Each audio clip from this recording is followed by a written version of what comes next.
और ब्रह्मा का माना होता है ब्रह्मांड का रचयिता और रचनाकार। विष्णु का माना होता है पालने वाला, परवरिश करने वाला। और शिव का माना होता है मारने वाला, मारने वाला। विष्णु परवरिश करने वाला, शिव मारने वाला। तो ऋग्वेद क्या कह रही है? अहम ब्रह्मास्ति, तुम्हारे कोई खुदा नहीं, यानी न ब्रह्मा, न विष्णु, न शिव, न सूर्य, न चंद्र, ये कोई भगवान नहीं है तुम्हारे। तुम्हारा एक ही भगवान है और मैं, और वो मैं हूं। अहम ब्रह्मास, मैं ही ब्रह्मा हूं, यानी मैंने ही ब्रह्मांड को बनाया है। मैं ही क्रिएटर हूं, मैं ही खालिक कायनात हूं, मैंने इस विश्व को रचा है। अहम विष्णु अस्ति, मैं ही पालता हूं, मैं ही सबकी परवरिश करता हूं, यानी मैं ही अल्लाह हूं, मैं ही रब्बुल आलमीन हूं, मैं ही रब्बुल आलमीन हूं। मैं ही लोगों को पालता और पोसता हूं, खाना खिलाता हूं, पिलाता हूं, दोनों जहान का रब मैं ही हूं। अहम शिव अस्ति, मैं ही मारता हूं, युही व युमीत, वही जिंदा करता है और वही मौत देता है। मौत और जिंदगी का मालिक वही है। मौत जिसको चाहे मौत दे, जिसको चाहे जिंदगी दे, मौत और जिंदगी का मालिक वही है। अहम सूर्य अस्ति, मैं ही दिन निकालता हूं। अहम चंद्र अस्ति, और मैं ही रात निकालता हूं, यानी रात को दिन में और दिन को रात से बदलने वाला भी मैं हूं। मैं ही सूरज को निकालता हूं और मैं ही चांद को निकालता हूं। ऋग्वेद के इस मंत्र ने क्लियर कर दिया कि कोई 33 करोड़ भगवान नहीं है, एक ही है। वही ब्रह्मा है, वही विष्णु है, वही शिव है, वही सूर्य है और वही चंद्रमा है। वही है अकेला। वल्लाहुल खालिकुल बारिउल मुसव्विरु लहुल अस्माउल हुस्ना, वो एक ही है, वही अल्लाह है, वही खालिक है। मेरे भाइयों, वही हमें और आपको माँ बाप, माँ के पेट में हमारी शक्लें बनाता है, वही मारता है और वही जिलाता है, वही रिस्क देता है, वही रिस्क छीनता है, वही इज्जत देता है, वही जिल्लत देता है।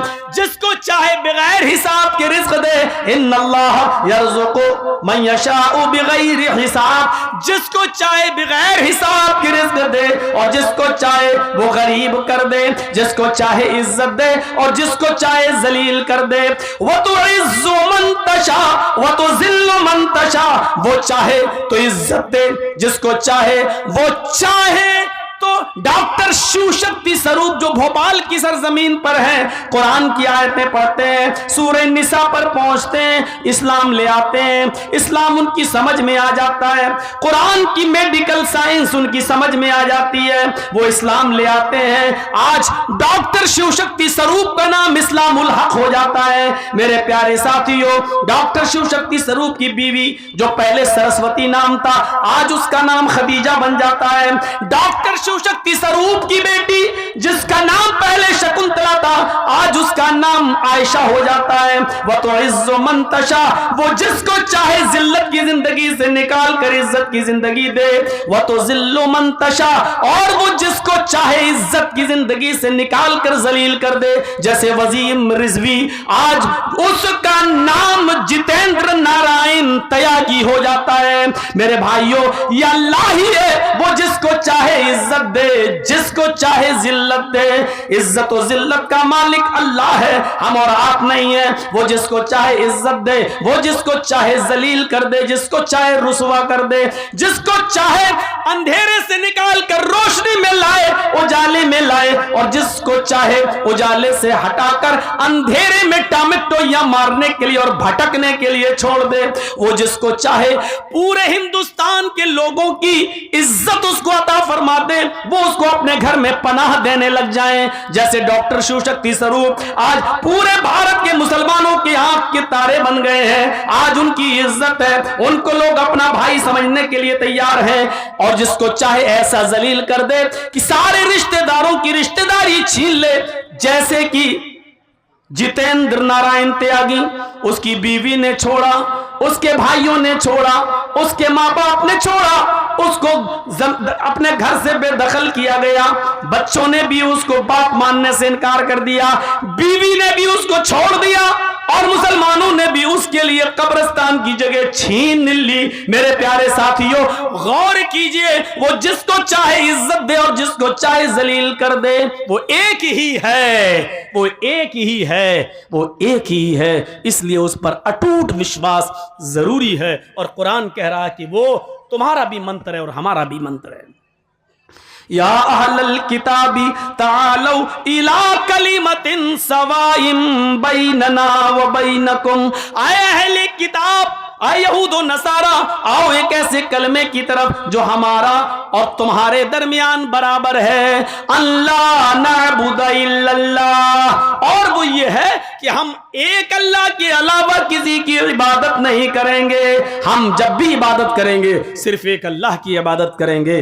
आज देख लीजिए, इबादत सिर्फ अल्लाह ही की करते हैं लोग। रास्ते अलग हो सकते हैं, तरीके अलग हो सकते हैं, लेकिन इबादत अल्लाह ही की करते हैं।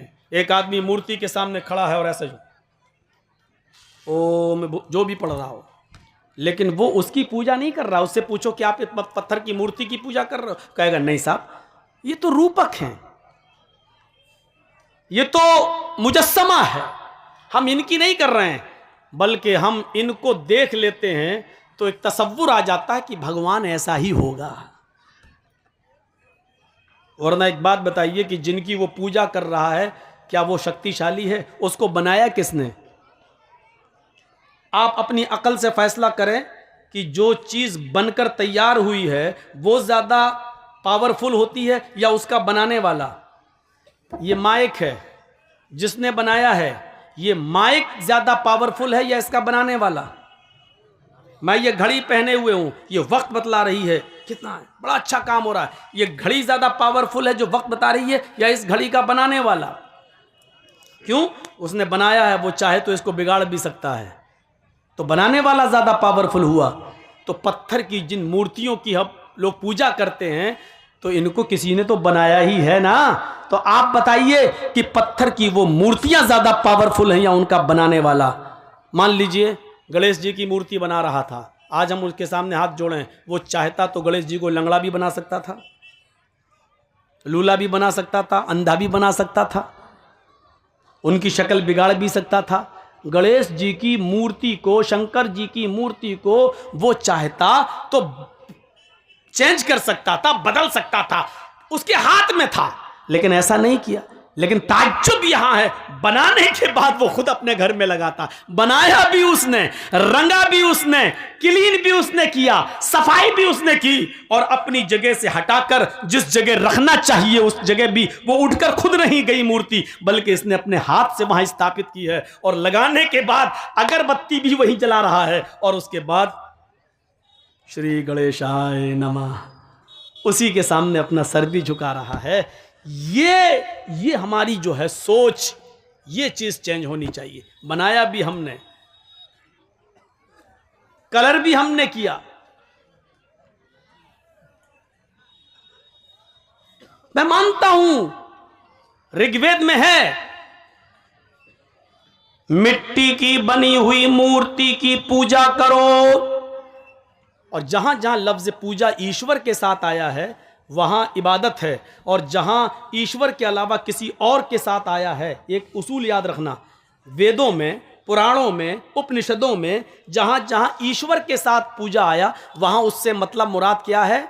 इबादत। और ईश्वर के अलावा, अल्लाह के अलावा किसी इंसान के साथ पूजा का लफ्ज आया तो वहां उसका मतलब क्या होगा? सेवा, खिदमत। जैसे ईश्वर की पूजा करो तो इसका मतलब होगा अल्लाह की इबादत करो। और फिर उसी वेद में आया है अपने बाप की, मात्र पिता की पूजा करो, अपने माँ बाप की पूजा करो, तो इसका मतलब क्या होगा? अपने माँ बाप की खिदमत करो, सेवा करो। यहाँ पूजा का मतलब इबादत नहीं होगा, क्योंकि हिंदू धर्म भी इबादत डबल डबल नहीं मानता, एक ही की इबादत मानता है। तो ईश्वर के साथ जब पूजा का लफ्ज बोला जाएगा तो इबादत, और ईश्वर के अलावा किसी और के साथ बोला जाएगा तो उसका मतलब क्या होगा? सेवा, खिदमत। इस चीज को, इस उसूल को आप याद रखिएगा। अब चलिए और देखिए क्या लिखा है, मिट्टी की बनी हुई मूर्ति की पूजा करो। इसका मतलब क्या हुआ? अब मिट्टी की बनी हुई मूर्ति से मुराद हमारे हिंदू भाइयों ने क्या समझा, जो हम लोग बनाते हैं वो मूर्ति है। नहीं, मिट्टी की बनी हुई मूर्ति जिसको हमने बनाया, हाय हाय हाय, ये भी वेद में लिखा है, मिट्टी की उस मूर्ति की पूजा करो जिसको हमने बनाया। ईश्वर कह रहा है, अल्लाह कह रहा है ऋग्वेद में, हिंदू के धर्म के मुताबिक क्या कह रहा है, उस मिट्टी की मूर्ति की पूजा करो जिसको हमने बनाया है। तो ईश्वर ने मिट्टी की कौन सी मूर्ति बनाई है? हाँ, हजरत आदम अलैहिस्सलातु वस्सलाम को उसने किससे बनाया? मिट्टी से। और फिर उसके अंदर क्या डाली? रूह डाली। हम और आप किससे बने हैं? मिट्टी से। ईश्वर ने, अल्लाह ने मुख्तलिफ जगहों की मिट्टी लेकर उससे आदम अलैहिस्सलातु वस्सलाम का पुतला बनाया, फिर उनके अंदर रूह डाली, फिर उनको जन्नत के अंदर भेज दिया। तकलीफ हुई, अकेले नहीं रह पाए, तो उनकी बाएं पिछली से हव्वा को पैदा किया। तो अल्लाह ने भी एक मूर्ति बनाई है मिट्टी की। वो कौन सी है? आदम। और आदम से कौन बना है? आदमी, इंसान। तो अब इस मंत्र का तर्जुमा क्या होगा? उस मिट्टी की मूर्ति की पूजा करो जिसको हमने बनाया है, यानी हमने आदम से आदमियत को, नस्ल इंसानियत को निकाला है, लिहाजा तुम इंसानियत की पूजा करो, यानी इंसानियत की खिदमत करो, उसकी सेवा करो। मतलब यह हुआ कि खिदमत खल्क। कोई बीमार है उसको हॉस्पिटल तक ले जाओ, कोई गरीब है उसके इलाज के लिए पैसा नहीं है तो तुम उसकी मदद करो, कोई बेचारा जान जा रही है, मरा जा रहा है, उसके मायार के मुताबिक उसको ब्लड नहीं मिल पा रहा है, उसका ब्लड ग्रुप तुम्हारे ब्लड ग्रुप से मिलता है, तो ये मत देखो कि मरने वाला या जिसको जरूरत है वो हिंदू है या मुसलमान है या ईसाई है या सिख है, तो ऐसी परिस्थिति में तुम उसकी जान बचाने के लिए अपना ब्लड दे दो। अगर उसका ग्रुप और आपका ब्लड ग्रुप एक है तो अपना ब्लड निकलवा कर उसको देकर उसकी जान बचाओ। ये है इंसानियत की सेवा, यह है अल्लाह की बनाई हुई मूर्ति की पूजा, यह है खिदमत खल्क। उसकी पूजा इबादत नहीं है, यह पूजा है, पूजा। फरमाया अल्लाह रब्बुल आलमीन ने, हदीस कुदसी है, अल्लाह के नबी फरमाते हैं कि अल्लाह ने फरमाया। जिस हदीस में अल्लाह के नबी ये कहें कि अल्लाह ने फरमाया तो वो हदीस कुदसी कहलाती है। अल्लाह के नबी फरमाते हैं कि क़यामत के दिन अल्लाह कहेगा, आए मेरे बंदे, मैं दुनिया में भूखा था, तूने मुझे खाना क्यों नहीं खिलाया? आए मेरे बंदे, दुनिया में मैं भूखा था, तूने मुझे खाना क्यों नहीं खिलाया? बंदा कहेगा, आए अल्लाह तू कैसे भूखा रह सकता है? आए अल्लाह तू तो खाता ही नहीं है, फिर तुझे कौन खिलाए? तू तो खाता नहीं है। तो अल्लाह कहेगा, मेरे बंदे, दुनिया में मेरा फला बंदा भूखा था, अगर तूने उसको खिलाया होता तो तू मुझे उसके पास पाता, यानी मैं तेरी मदद करता। अगर तूने किसी भूखे को खिलाया होता तो मैं भी तेरी मदद करता। हाय मेरे बंदे, दुनिया में मैं नंगा था, तूने मुझे कपड़ा क्यों नहीं पहनाया? बंदा कहेगा, अल्लाह तू तो सबको कपड़े पहनाता, तू कैसे नंगा हो सकता है? हाय अल्लाह, तुझे कौन कपड़ा पहना सकता है? तो अल्लाह कहेगा, दुनिया में मेरा फला बंदा नंगा था, उसके पास पहनने को कपड़े नहीं थे, अगर तूने उसकी मदद की होती, उसको कपड़ा पहनाया होता तो तू मुझे उसके पास पाता, यानी मैं तेरी मदद करता। तूने दुनिया में उसकी मदद नहीं की, इसलिए हमने भी तेरी मदद नहीं की। आए मेरे बंदे, दुनिया में मेरा फला बंदा परेशान हाल था, अल्लाह कहेगा मैं दुनिया में परेशान था, गुमराही के रास्ते पे चल रहा था, मैं भटक रहा था, मैं गुमराह था, तूने मुझे रास्ता क्यों नहीं दिखाया? बंदा कहेगा, अल्लाह तू तो सबको हिदायत देता है, फिर तू गुमराह कैसे हो सकता है? अल्लाह कहेगा, दुनिया में मेरा फला बंदा गलत रास्ते पे चल रहा था, अगर तूने उसको सही रास्ता बताया होता, कुरान और हदीस का रास्ता, नबी का रास्ता, रसूल का रास्ता बताया होता तो तू मुझे उसके पास पाता, नहीं मैं तेरी मदद करता। इस हदीस से पता चलता है कि खिदमत खल्क कितनी ज़रूरी है, लोगों की सेवा, लोगों की खिदमत इस्लाम का एक ज़बरदस्त रुकन है, इस्लाम का एक हिस्सा है। खिदमत खल्क किए बिना, लोगों की सेवा किए बिना हम पक्के सच्चे मुसलमान नहीं हो सकते। तो मिट्टी की बनाई हुई मूर्ति की पूजा का मतलब ये था, लेकिन हमारे हिंदू भाई उसको कहाँ ले गए, किस तरफ ले गए? हमें और आपको ये सोचना चाहिए। तो इस मंत्र को याद रखिए।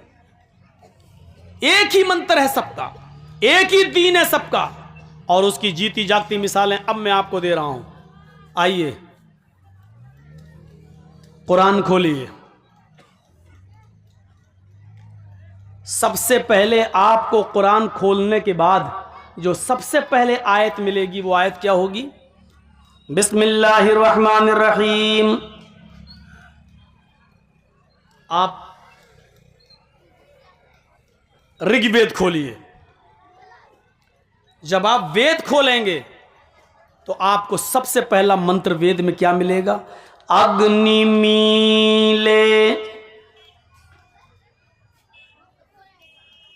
आप कुरान खोलिए, आप दूसरी आयत क्या पढ़ेंगे? अल्हम्दुलिल्लाहि रब्बिल आलमीन। आप वेद खोलिए, आप दूसरा मंत्र क्या पढ़ेंगे? महिदेवस्य सवितु परिष्टुति। आप कुरान खोलिए, तीसरी लाइन आप क्या पढ़ेंगे? वसुरुदयमाना। आप वेद खोलिए, तीसरी लाइन क्या पढ़ेंगे? वसुरुदयमाना। आप कुरान खोलिए, तीसरी आयत आप क्या पढ़ेंगे? अर्रहमानिर रहीम। आप कुरान खोलिए, एक आयत छोड़ दीजिए, मालिक यौमिद्दीन, इय्याका नअबुदु व इय्याका नस्तईन। इसके बाद पढ़िए, आप क्या पढ़ेंगे? इहदिनस सिरातल मुस्तकीम। वेद खोलिए, वेद में चौथा मंत्र आपको क्या मिलेगा? नए सुपथराय आसमान। अब देखिए दोनों क्या है। काश हमें हिंदू भाइयों से तोड़ने वाले और हिंदू लोगों से अलग करने वाले अगर उनकी खोपड़ियों में ये आयत और मंत्र दोनों घुस जाएं तो कभी पब्लिक और आवाम इनको ढोंगी समझकर कभी वोट नहीं देगी। ये लोग लड़ाते हैं, अगर इस तरीके की बातें करें तो हिंदू भी खुश होगा और मुसलमान भी खुश होगा कि देखिए धर्म हमें मिला रहा है और ये कमीने जो बैठे हुए हैं ये हमें लड़ा रहे हैं।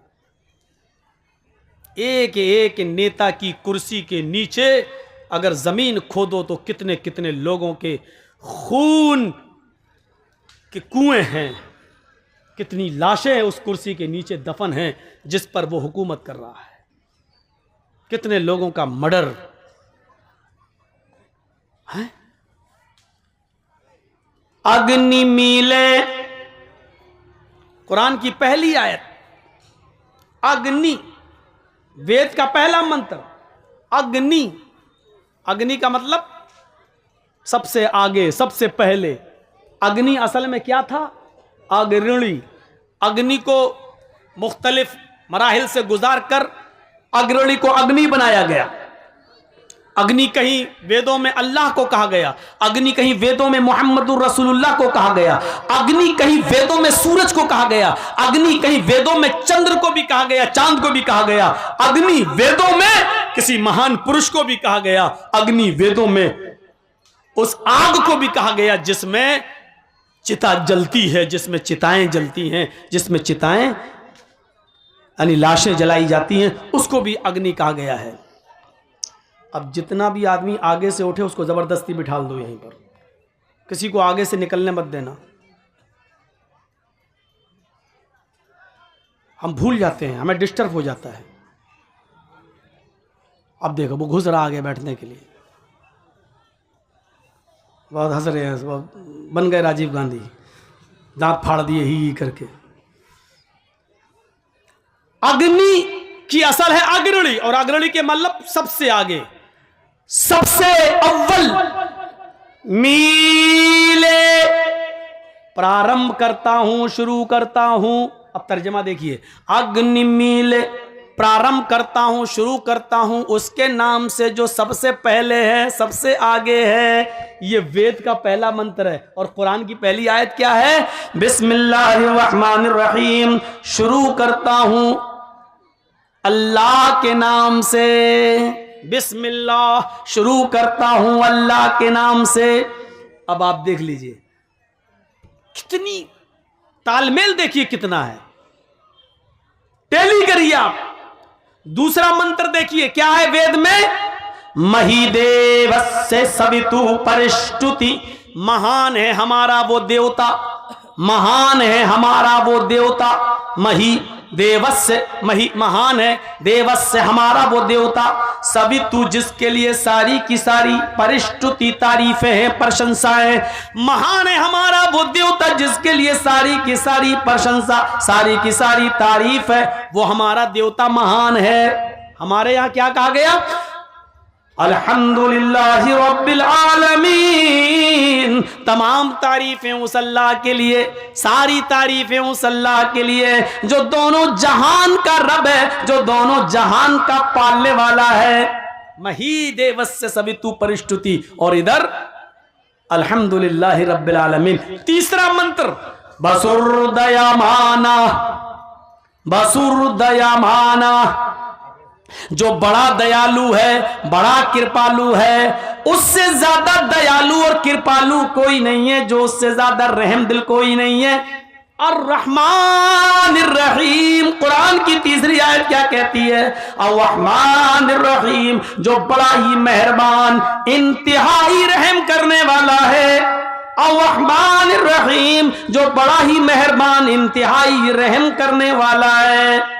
चौथा मंत्र, नए सुपथराय आसमान, सुंदर पथ मानी रास्ता, राय मानी चलाना, आसमान मानी जिससे हमारा फायदा हो, हमारा लाभ हो। हाय प्रभु, हाय ईश्वर, सुपथा सुंदर पथ पर, अच्छे रास्ते पर हमको चला ताकि हमारा फायदा हो। नए सुपथराय आसमान, हाय प्रभु, हाय ईश्वर, हमको सत्य मार्ग पे, हमको सुंदर रास्ते पे चला जिससे हमारा फायदा हो। इहदीना सिरातल मुस्तकीम, हाय अल्लाह हमको सीधे रास्ते पर चला, हाय अल्लाह हमको सिराते मुस्तकीम पे चला, हमको सीधे रास्ते पे चलने की हिदायत दे, हाय अल्लाह हमारी रहनुमाई फरमा और हमको सत्य मार्ग पर सीधे रास्ते पे चलने की तौफीक दे। मेरे भाइयों गौर करो, इन मंत्रों को देखो और कुरान की आयतों को देखो, कहां से आपको ऐसा लग रहा है कि, इसीलिए मैंने कहा सबका धर्म एक था। जब तब्दीली आई, चेंजिंग हुई, गड़बड़ियां पैदा हुई, तो अल्लाह ताला ने मोहम्मद रसूलुल्लाह को नया दीन देकर नहीं भेजा, उन गड़बड़ियों को दूर करने के लिए और उन खुराफातों को जो किताबों में आ गई थी और जो समाज में पनप गई थी, उन खुराफातों को हटाने के लिए भेजा था। दीन तो सबका एक था। हजरत मूसा भी नमाज पढ़ा करते थे, कहा करते थे औसानी बिस्सलाह, मुझे नमाज का हुक्म दिया गया है। हजरत इब्राहिम के ऊपर भी नमाज फर्ज थी, कहा करते थे इन्ना सलाती व नुसुकी व महयाया व ममाती लिल्लाहि रब्बिल आलमीन, अल्लाह मेरी नमाज, अल्लाह मेरी कुर्बानी, अल्लाह मेरी मौत, अल्लाह मेरी जिंदगी, ये सब तेरे लिए, अल्लाह रब्बुल आलमीन के लिए है। देख ये सारे नबियों पर नमाज भी फर्ज थी, इब्राहिम पर भी थी, मूसा पर भी थी, ईसा पर भी थी, सारे नबियों पर नमाज फर्ज थी। तो मोहम्मद रसूलुल्लाह सल्लल्लाहु अलैहि वसल्लम पर भी नमाज फर्ज कर दी गई है और नबी के जरिए उम्मत इस्लामिया पर भी नमाज दी गई है। हिंदू धर्म को नमाज से कैसे दूर किया जाए, जबकि हिंदू धर्म के अंदर भी कोई ना कोई नबी आया है, कोई ना कोई पैगंबर जरूर आया है। अल्लाह कहता हमने हर कौम के अंदर एक नबी भेजा है, वलिकुल्लि कौमिन हाद, हमने हर कौम के अंदर एक डराने वाला भेजा है। हर कौम में एक नबी है, एक रसूल आया है। जाहिर है हिंदू भाइयों में भी कोई नबी जरूर आया, और जब आया है तो उस नबी पर भी नमाज फर्ज थी और उसने हिंदू भाइयों को भी नमाज की निमंत्रण दावत जरूर दिया। इसीलिए हिंदू धर्म के अंदर भी नमाज का सबूत मिलता है। श्रीमद् भागवत गीता का अध्याय 6 और मंत्र नंबर 10 पूरा का पूरा नमाज से भरा हुआ है। योगी युज्जीत सततमात्मानं रहस्यस्थिता एकाकी अच्युतात्मा निराशीर परिग्रह। जब ईश्वर की पूजा करो तो पूरे शरीर का योग कर लो, पूरे शरीर की एक्सरसाइज कर लो, उठो भी बैठो भी, साष्टांग भी करो यानी सजदा भी करो, 8 अंगों को धरती पर भी रखो और ईश्वर को प्रसन्न करो।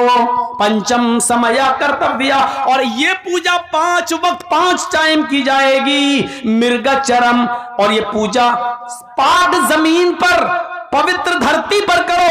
और अगर पाक जमीन ना मिले, यानी जमीन नापाक हो या जमीन पाक ना हो, तो मिर्ग चरम, मिर्ग मानी हिरन और चरम मानी चमड़ा, हिरन का चमड़ा यानी हिरन की खाल को जाए नमाज बनाकर जमीन पर बिछा लो और उसके ऊपर तुम ईश्वर की पूजा करो, उस पर इबादत करो। और इबादत भी पूरे शरीर की करो। देखिए अल्लाह, ये पूरे शरीर, हाथ की इबादत, हाथ की एक्सरसाइज, अल्लाह अकबर, रुकू कर रहे हैं आप, ये कमर की एक्सरसाइज, रीढ़ की हड्डी बिल्कुल सीधी होनी चाहिए, कमर ऐसी होनी चाहिए रुकू में, कौवे की चोंचे मत मारो नमाज पढ़ते वक्त। बहुत से लोगों को आपने देखा होगा, अल्लाह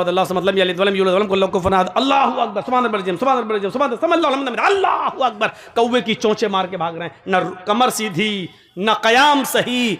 तो आप पहले रुकू में जाएं और ये उंगलियां खुली रहें, ये रुकू सीखो, नमाजें तो बहुत पड़ी होंगी, सीखो ये उंगलियां खुली हों, मजबूत तरीके से घुटना पकड़ो, हाथ टाइट करो सीधे और कमर बिल्कुल सीधी।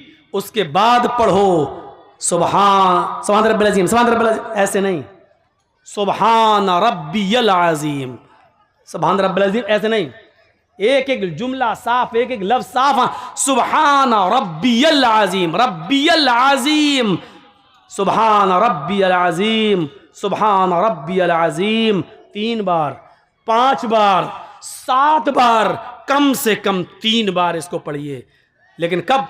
अल्लाह अकबर, सुभान अल्लाह, तब तक कमर सीधी, पहले पकड़ो घुटना, कमर सीधी। जब आप पूरी तरीके से जब रुकू में चले जाएं और आपकी कमर जब बिल्कुल सीधी हो जाए, उसके बाद पढ़ो सुभान रब्बियल अज़ीम। कमर सीधी करने में भी थोड़ा सा वक्त लगेगा, यहाँ तो गए और जाने से पहले ही शुरू हो जाती सुभान रब्बियल अज़ीम, अभी सुभान रब्बियल अज़ीम, अभी पकड़ा नहीं पूरी तरीके से, सुभान रब्बियल अज़ीम, सुभान रब्बियल, जब तक पकड़ा तब तक 3 पूरे हो गए, सब अल्लाहु लिमन हमिदा, अल्लाहु अकबर, मारी कौवे की चोंच, हो गई 4 मिनट में 4 रकात पढ़ के निकल गए। चलो ये नमाज पढ़ रहा था कि चूचू का मुरब्बा था, ये क्या था? और फिर कहता कि अल्लाह मेरी सुनता नहीं है, इतनी नमाज भी पढ़ रहा हूँ। अरे ऐसी नमाज, शायद ऐसी नमाजों के बारे में इकबाल ने कहा था, वो एक सजदा रूह ज़मीं जिससे कांप जाती थी, वो एक सजदा रूह ज़मीं जिससे कांप जाती थी, उसी को तरसते हैं आज मिंबर व महराब। आज उस सजदे की जरूरत है, आदमी दोनों हाथ जमीन पर रखे, नाक अपनी जमीन पर रगड़े, माथा उसका जमीन पर हो। मौलाना अबुल कलाम आजाद ने कहा था, कहां चली गई तुम्हारी वो नमाजें, तुम्हारे वो सजदे कि जब तुम सजदे में अपना सर रखते थे और बारिशें न हुआ करती थी, कहत पड़ा होता था, तुम मस्जिदों में नमाज के लिए जाते थे अल्लाह से दुआ मांगने के लिए कि अल्लाह बारिश नहीं हो रही है, लोग भूखे मर रहे हैं, फसलें तबाह हो जाएंगी। एक सजदा करते थे और उस सजदे में जब रब को पुकारते थे तो अभी सजदे से सर नहीं उठता था कि चारों तरफ से बादल छा जाता था। और जब तक तुम नमाज पढ़ के सलाम फेरते थे, आसमान से मूसलाधार बारिश होने लगती थी। कहां चली गई वो तुम्हारी नमाजें, कहां चली गई तुम्हारी वो इबादतें? आज तुम सजदे में जाते हो, कहते हो अल्लाह मेरा हाल देख, ऊपर से आवाज आती है बंदे अपना नामे अमाल देख।